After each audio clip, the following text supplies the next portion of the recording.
Je te propose de fermer les yeux et de prendre une grande inspiration par le nez, d'expulser l'air par la bouche pour signifier à ton corps qu'un instant de détente va commencer. Tu peux prendre conscience de la position de ton corps, de sa forme, et peut-être poser ton attention sur tes points d'appui, la nuque et la tête bien posées, les épaules, les bras, les mains, le haut du dos, les fesses et les cuisses, et enfin les mollets et les talons. Tu peux prendre un instant pour prendre conscience de la stabilité de ce corps posé là. Les tensions ont déjà commencé à disparaître peu à peu, laissant la place à la détente qui se répand sur le crâne. Le visage se lisse, le front, la zone entre les yeux, tout le visage, comme la surface d'un lac, tranquille et calme, sans bruit. Les paupières deviennent lourdes, les yeux sont au repos. Les tempes, les joues se relâchent de chaque côté. Tu peux laisser venir l'air frais au bord de tes narines, un air doucement frais, agréablement frais. Puis, tu peux sentir l'air un peu plus chaud qui ressort, doucement chaud. Les articulations des mâchoires se desserrent. Peut-être que les lèvres s'entr'ouvrent un peu. Calme, détente dans tout le visage. La gorge se dénoue, elle se libère. La nuque et les épaules sont détendues, plus légères, et le calme se répand dans les bras, les coudes, les avant-bras, les poignets. Les mains sont relâchées jusqu'au bout des doigts.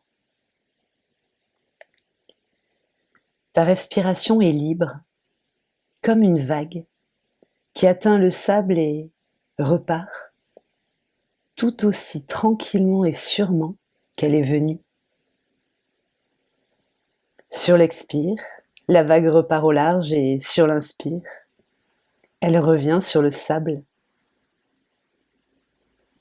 La vague épouse ton rythme, tranquillement, naturellement. Tu peux percevoir les battements de ton cœur qui bat calmement. La détente envahit les poumons et descend dans le ventre qui commence à s'assouplir. Elle descend encore et rejoint le bassin, le périnée,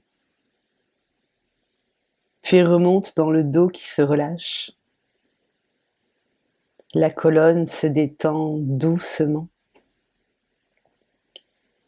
La détente glisse encore et se répand dans les hanches, dans les muscles fessiers, dans les cuisses, sur les genoux, à l'intérieur des mollets, dans les chevilles et dans les pieds.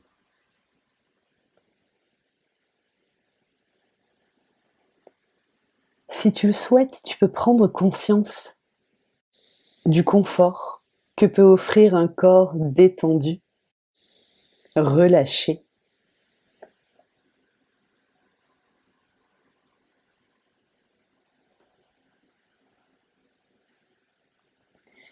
Maintenant que tu es plutôt calme, que ce corps est au repos, que ton esprit se sait tout à fait en sécurité, je te propose de prendre un instant pour poser ton attention sur un mécanisme, parfois extrêmement subtil, si délicat, qu'il est tout à fait possible que tu aies appris à vivre avec, sans même t'en apercevoir. Ce mécanisme, cette façon de faire, ces réflexes, parfois compulsifs, sont le plus souvent induits par une sorte de discours intérieur. Cette petite voix, ce gardien du seuil. Aussi, si tu le souhaites, tu peux commencer à prendre conscience, à écouter en conscience de quelle manière ce merveilleux gardien du seuil te pousse chaque jour, parfois même plusieurs fois par jour, à t'améliorer,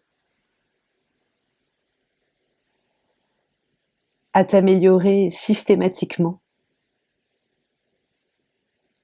à faire toujours mieux ou toujours plus,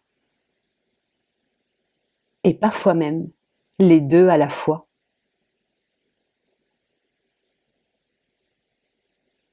Bien sûr, il est tout à fait positif, intéressant, constructif, de chercher à s'améliorer, à voir grand, à se fixer des objectifs ambitieux. Et ton gardien du seuil, cette merveilleuse petite voix qui t'accompagne et qui t'aiguille, le sait bien. Mais, lorsque cette inclinaison est portée, non pas par l'amour, par la joie que cela te permet de ressentir, par le bien-être qui en découle, mais par une forme de peur, un sentiment d'urgence, une injonction. Il ne s'agit plus d'un mécanisme positif, intéressant ou constructif. Tu peux prendre une profonde inspiration, retenir quelque peu ton souffle et expirer lentement, le plus lentement possible.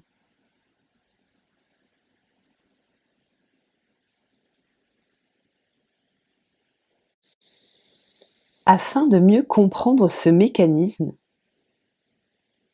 peut-être pour commencer à t'en défaire, il est possible qu'il soit intéressant de comprendre pourquoi ce gardien, cette petite voix, t'en demande autant.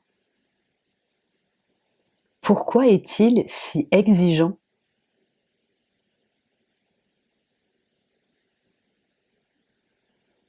Il n'est pas rare qu'après avoir vécu des situations de rejet, ou de ce que tu as pu percevoir comme du rejet, lorsque tu étais enfant,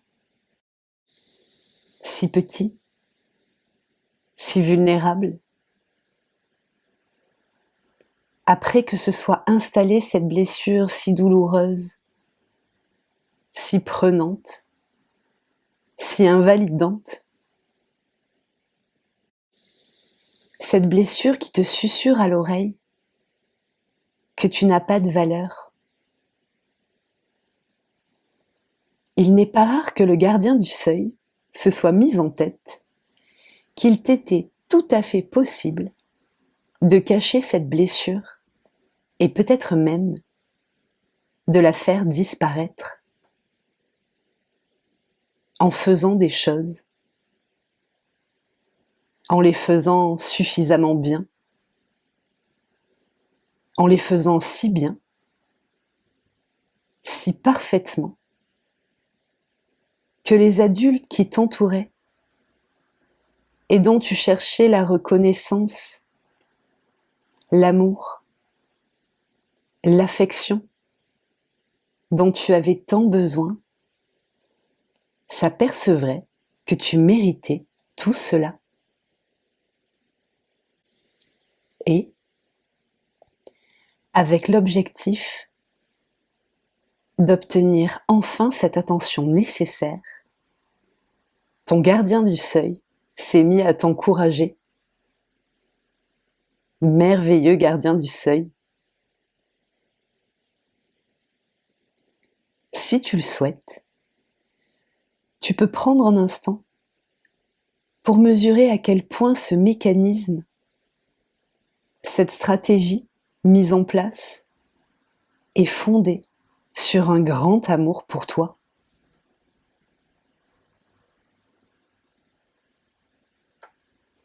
Car à ce moment-là, le but ultime était de t'éviter de souffrir, de t'éviter de sentir à nouveau ce manque abyssal d'amour, d'affection, d'attention.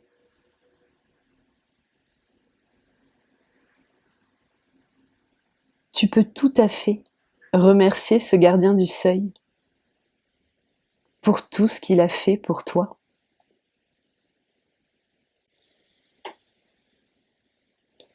Et peut-être peux-tu également prendre un instant pour prendre la mesure de la force immense, de la détermination sans faille qu'il t'a fallu développer. Prendre la mesure de cette puissance intérieure qui t'habite.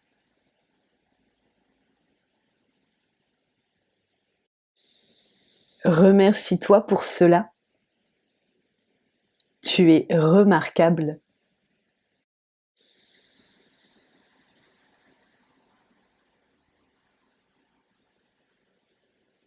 Tu peux prendre une profonde inspiration, retenir un peu l'air dans tes poumons et prendre le temps d'expirer doucement.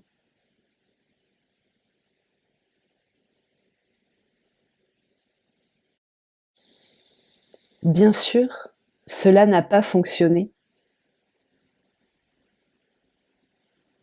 Cela n'a pas fonctionné car ce gardien du seuil s'est construit alors que tu étais enfant.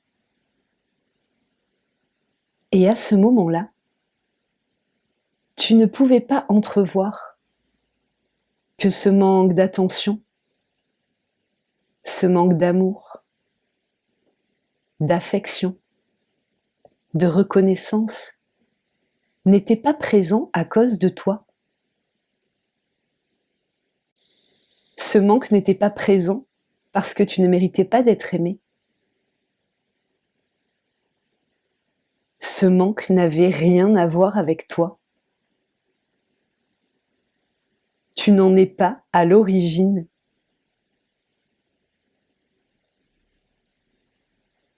Mais, ne sachant pas cela,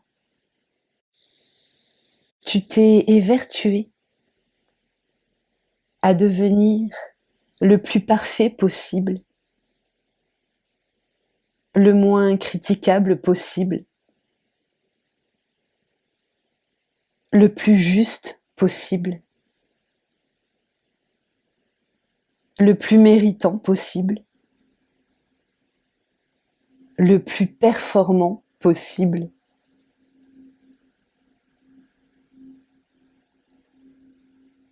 Peut-être même que tu crois qu'il est nécessaire d'être le plus correct possible,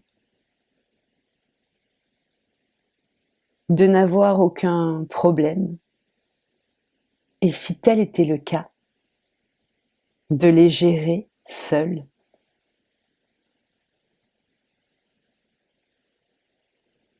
Et pour ne pas faire face à cette colère immense, tapie au fond de ton cœur, cette colère et cette peine peut-être, face à cette injustice, cette terrible injustice que tu as pu vivre, puisque toi, tu n'avais pas toute cette reconnaissance, tout cet amour, toute cette tendresse qu'un enfant doit obtenir pour se construire sereinement, pour être heureux, qu'un enfant est en droit d'obtenir et dont il a besoin, fondamentalement besoin. Pour ne pas vivre cette colère, cette peine, car cela t'aurait fait prendre le risque de ne plus être parfait et de ne plus rien mériter. Il est possible que tu aies essayé très fort de te couper de tous tes ressentis.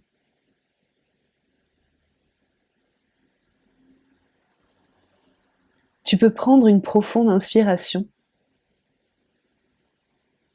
retenir quelque peu ton souffle et expirer. Expirer doucement, vraiment très doucement.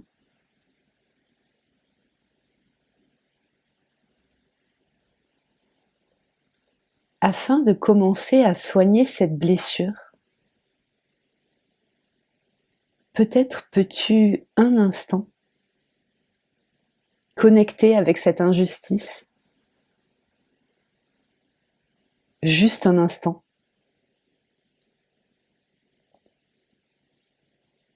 Car oui, c'était fondamentalement injuste. Oui, tu aurais dû recevoir l'amour et l'attention dont tu avais besoin. Oui, tu y avais droit, indépendamment de ce que tu pouvais faire, sans notion de mérite. Oui, l'enfant que tu étais,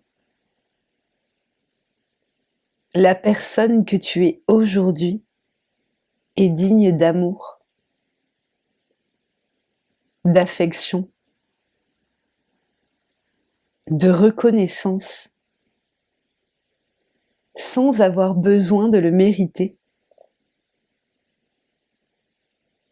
sans devoir être irréprochable ou parfait.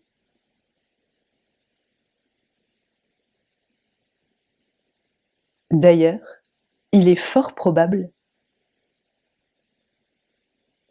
même s'il t'est difficile de le voir, que la plupart des personnes qui t'entourent, qui te connaissent, te trouvent remarquable.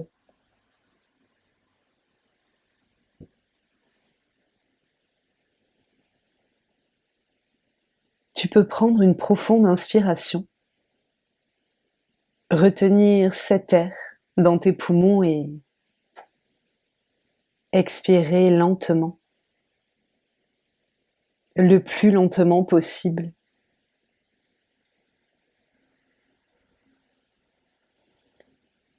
Maintenant que tu as commencé à prendre conscience que cette petite voix cet ego, n'a pour seule fonction, pour seul but, que de te protéger et que sa manière d'opérer n'est pas vraiment adaptée. Peut-être peux-tu lui proposer une autre méthode, une autre façon de te soutenir, de t'encourager, de t'accompagner.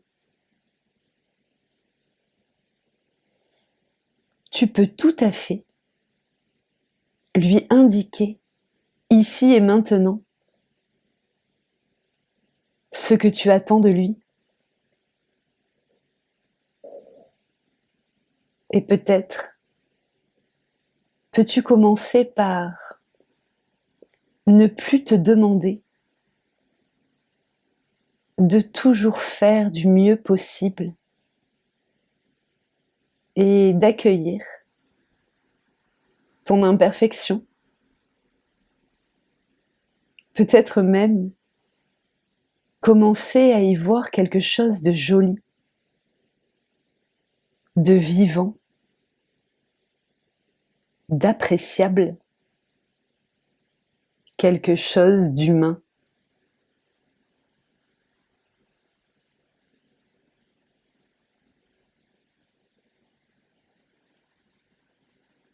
Ensuite, peut-être peux-tu t'aider,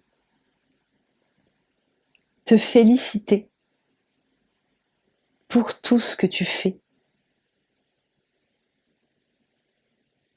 afin que ce gardien du seuil puisse t'aider à voir par toi-même à quel point tu es remarquable, à te donner cette reconnaissance que tu mérites tout à fait.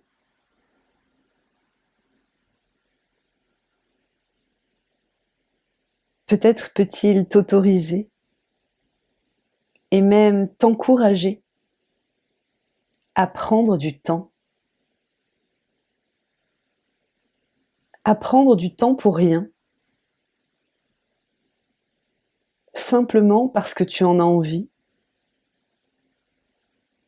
Prendre du temps pour te détendre, pour rêver, pour rêvasser.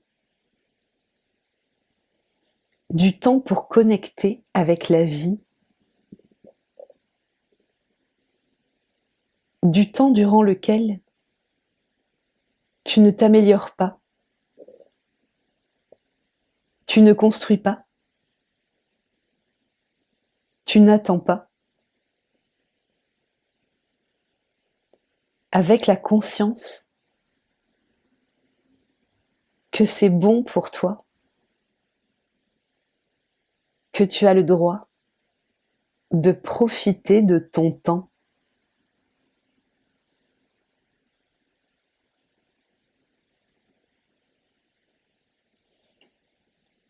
Peut-être peux-tu lui indiquer également qu'il est important, nécessaire, peut-être même primordial, qu'il t'autorise à faire des erreurs, à te tromper, à faire fausse route, car c'est le meilleur moyen pour apprendre, pour avancer, pour ne plus se tromper. Et surtout, qu'il t'autorise, qu'il t'encourage, qu'il te motive à écouter ton ventre,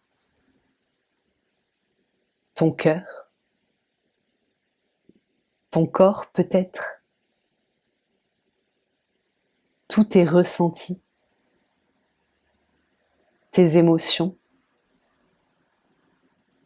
car c'est le seul moyen d'être heureux.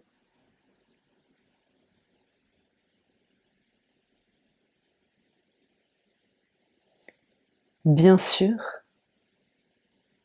ce que tu fais restera juste. Tu resteras tout à fait performant. Tu pourras simplement adapter l'effort à l'enjeu et constater que les erreurs ne seront plus souffrantes. Elles seront constructives.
Doucement, calmement, tu peux quitter la séance et revenir ici et maintenant. Pour aider ce corps, tu peux remuer les pieds, les mains. Tu peux prendre une profonde inspiration et t'étirer si le besoin se fait sentir avant d'ouvrir les yeux.